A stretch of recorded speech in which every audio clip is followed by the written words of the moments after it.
Rob?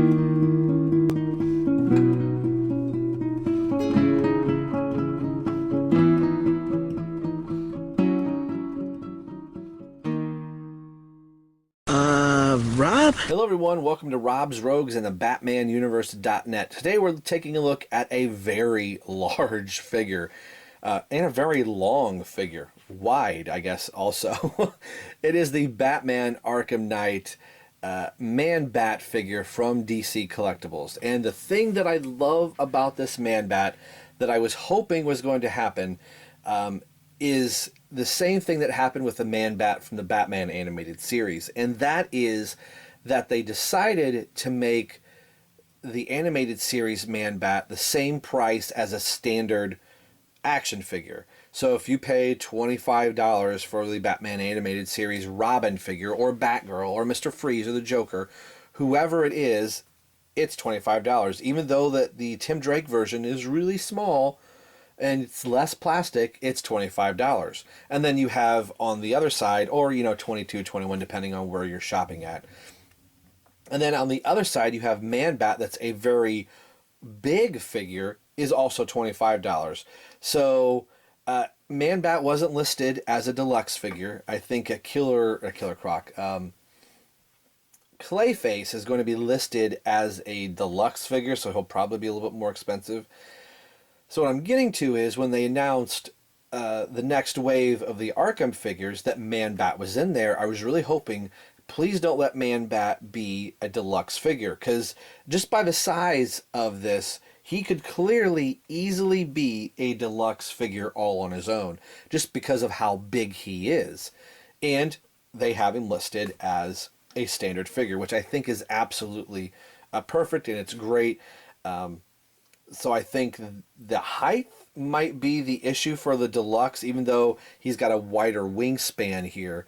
Maybe it's the height and the girth of the actual figure that kind of denotes it being deluxe. But then that makes Mr. Freeze from the Arkham City line, he was listed as a deluxe, and I gotta think if Mr. Freeze came out now, he wouldn't be deluxe. Anyway, like I said, I picked this up at Laughing Ogre Comics along with Azrael, and they were both $25. So that's the price at the comic book shop that I went to was selling them for, so I could not be happier. And this was part of the money that I got from my in-laws, so that's really pretty cool. My mother-in-law would probably look at Man-Bat and go, "Ooh, you bought this with your birthday money?" Yes, I did. He's very cool. This is a figure I was definitely wanting, and it was one of the scary moments in the video game as you're grappling up buildings, and then bam, all of a sudden there's a Man-Bat on top of the building. I actually dropped my controller when he came up. I talked to ODC, that's me, about that moment in the game, and he was like, "Oh yeah, man, I about pissed my pants. It scared the crap out of me."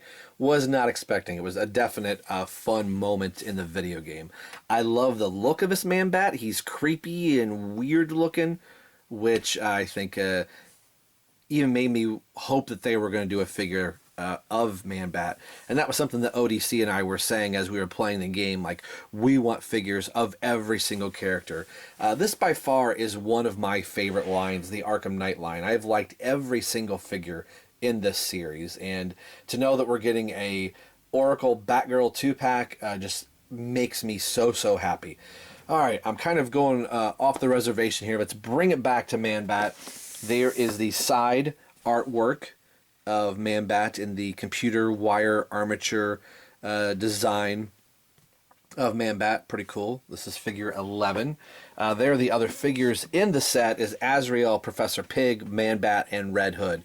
Like I've said in Azrael's review, I've got Professor Pig coming to me from Edgar, so thank you very much. We were looking at Man-Bat here, and I've pre-ordered actually pre-ordered and already paid for the Red Hood, so just a matter of time before they release the Red Hood figure. And this is sculpted by Gentle Giant, so it is a rather large figure. Cannot wait. And I'm thinking right now my shelf space that the Arkham figures are on is kind of small, so I may have to do some clever rearranging to get Man-Bat, or this could be the first figure that I hang from my ceiling, which would be kind of cool. So anyway, let's get Man-Bat out of package and we will get a closer look at this figure. All right, here is Kirk Langstrom, aka Man Bat, out of package, and one that I was really wanting to get once we were playing the video game. I said, "Oh man, they've got to make a figure for Man Bat," and we kind of pretty much knew they were probably just going to go down the most major characters of the video game and give us characters of them. And while they did not disappoint in this figure in the slightest, it was definitely the what the hell moment in the video game. If you've played it, again, I don't think I need to say spoilers now that we are 7 months past the release of the video game. As you're gliding around the rooftops of Gotham City, you pull yourself up on a rooftop and bam, there is Man Bat screeching into your face. And that happens a couple different times in the video game. And and actually, if you if you capture Man Bat in the video game, and then if you adjust your PlayStation or your Xbox One clock to Halloween, Man Bat will break out, and then you can get scared one more time, and then Man Bat's gone. You won't be able to find him again. But just a really, really cool version of Man Bat. It's a lot of gray and just a ugly, twisted face. So some people like the face and other people don't. And I think the people that don't, it bothers them because his face is ugly. You kind of see his hair right there as he's really kind of morphed into this ugly creature. You had to go playing with genetics and bats. Very cool. You find out in the game that his wife, too, has also been infected with the Man Bat serum. But the detailing on him is just creepy. And like I said before in the opening of this video, I was glad that they made him the price point that they did. I would have easily paid a deluxe figure price point for him, but it was really cool that they kept him in price. But just these spots in his legs here where the flesh is just really mutating weird, and his feet are cool also. On the back of him where you can kind of see the scars of his flesh kind of tearing there, and all the hoses and diodes and electrodes that were still on his body, and the breathing apparatus around his nose. These are all hard plastic pieces, which I kind of wish they were a little less hard. They're more brittle than anything. I'm afraid that they would kind of snap off. So he's got a little bit of a tail back here as well, which I really didn't notice at first. But that's soft and pliable. The wings are pliable as well. Let's get it back out here a little bit. I don't know if I had his tail on camera, but there's the tail. They are not posable. That's the only maybe downer that I would say. You can't get them to pose into anything. And I thought maybe the arms were on like a wire pipe cleaner or something like that. This is the pose that they're in. So you can get kind of down in a rested position like this, which looks cool, but you can't get the arms to kind of like come in and drape over each other. They do rotate here. Since we're moving him all around, let's take a look at the articulation. The head does look left to right, can look down a little bit. More straightforward than up in the air. I wish he would have kind of been able to look up to get him in a flight pose of some type. Has an ab crunch here, which, you know, that works pretty good to be able to kind of have him hunched down. Arches his back about that far, so it'll kind of work that way. They kind of compensated. It looks a little funny seeing the joint kind of come out there. Let's get more straight on here. Arms do go all the way around. It gets a little hindered here up at the top with kind of like this membrane, if you will, right there. And there's, like I said, there's a rotation there. They are pliable, but they're not articulated at all in the hands or wingspan. Legs go out that far. You can do the splits. Legs forward, almost into a complete seated position, which is pretty cool. Not that you would need Man-Bat to sit. A turn at the upper thigh. Single bend at the knee. Ankle hinge. And a foot rocker. Just a real cool, impressive piece from DC Collectibles from the Arkham Knight video game. This is going to be one figure on my shelf that's going to take up a lot of room. You may say he's going to be probably a back rower, so he's not blocking somebody else behind him. But I am thinking about suspending him from my ceiling. The shelf that I have my Arkham figures on is the top of one of my shelves where I have my figures on, so they're actually closer to the ceiling. So with maybe a little fishing line, I could kind of have Man-Bat kind of hover there, which gives me an idea for Firefly, getting him off a shelf to have a little bit more room. Since those are about the only two characters that fly, shelf space is always a high commodity. So I think that's what I'll probably end up doing, just so you can kind of see how big Man-Bat is. Okay, all that aside, let's see what he looks like next to the Dark Knight himself. So here is Batman and Man-Bat. This particular Batman, the first version of Batman that I have, has some bad loose ankle syndrome.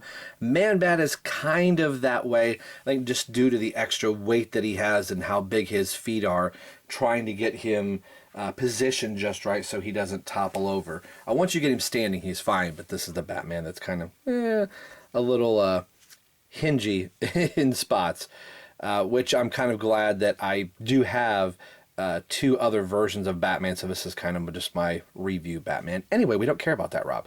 The two look really good together. As you could tell, Man-Bat is taller than Batman. I don't know if you can really see this there with the wingspan, but you can kind of see where his head kind of comes in line.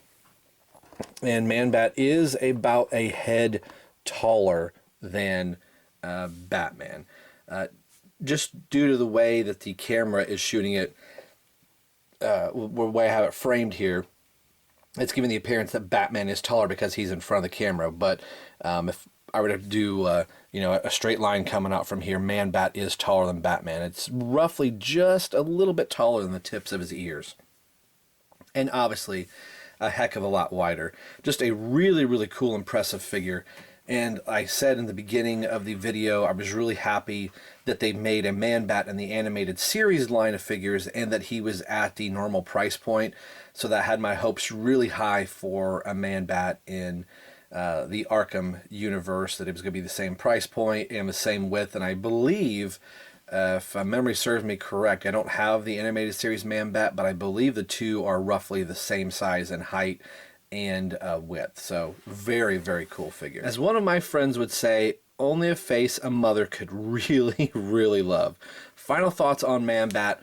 I can't recommend this figure enough. I thought it was a cool cool moment in the video game, and it was even kind of cooler trying to glide through the city to grab a hold of Man-Bat so you could inject him with some remedy to get him under control, and then to just have like a little bit of a fight in the street and to dive bomb alongside of Man-Bat was really cool, and to kind of hear his screech. And then the big moment where he leaps from the top of a building and scares the crap out of you. I did drop my controller at one point when that happened the very first time. Just a really cool figure. If you can't tell, I really, really like this figure. If you're collecting any of the Arkham figures, this is one you gotta have. He just looks really impressive, and sometimes the bigger figures really make you wish they would do bigger figures as a whole. So he ranks right up there with Clayface and Titan Joker, and even the new 52 Darkseid figure. As big as that guy is, Man-Bat is that impressive. Today we've been taking a look at the Batman Arkham Knight Man-Bat figure from DC Collectibles. And as always, this is Rob for Rob's Rogues and the BatmanUniverse.net signing off, saying we'll see you guys next time.